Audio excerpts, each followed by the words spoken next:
There's vision that's attached to it, and that's what it really means. Yes, we're counterculture, we're chiropractors, we are rebels. It was said to me by Larry Markson years ago, to be a chiropractor, there's got to be a little bastard inside of you because we're a bastard profession. We don't do things the mainstream way. We buck the system. We have a different view, quite frankly, a better view of things. We have a higher truth. There's nothing wrong with being counterculture. It just means that we see things differently. And I don't expect the other side to quite get us.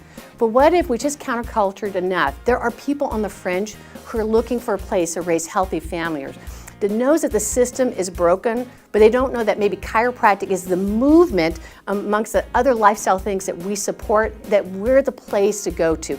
So who better than us to be the messenger? Because we've been doing it from day one with Dee Dee and BJ. What's new? We're just trying to move it forward for the next 100 years. And I see CalGEM as an integral part of that equation, is being able to spark this countercultural movement in a very Woodstock-esque manner, but on an even deeper, more meaningful level. We need that now more than I think we ever have. We're counterculture.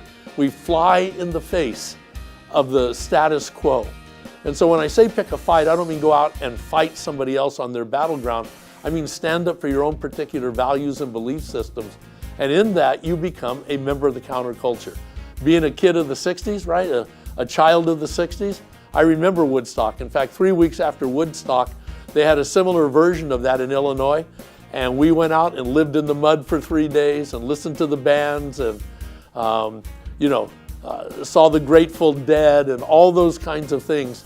And they were a voice at that particular time for standing up for a lifestyle and a belief system that just by the nature of existing was counter to the status quo. So you know what? I can't think of a better theme for next year than Woodstock. It's going to be one of the few years. I don't want to come here as Billy Idol. I didn't this year. Next year, have no doubt, I will be here in full Woodstock attire because I get to relive a little bit of my life. Brotherhood, it does not come from blood, it comes from shared values. And I feel that, so much brotherhood when I come to these events, and sisterhood, that all of us are a group of people who share values, but also share a lot of courage and understand everybody out there who is standing up for these things. All of these chiropractors have lost clients. They've been vilified. They've been ridiculed. They've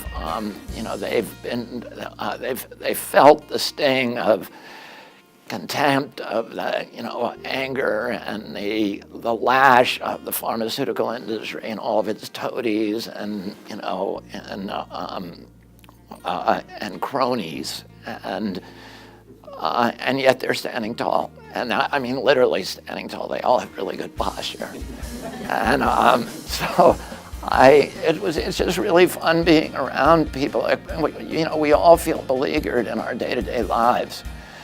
And all of these people come from communities where they are at some level beleaguered.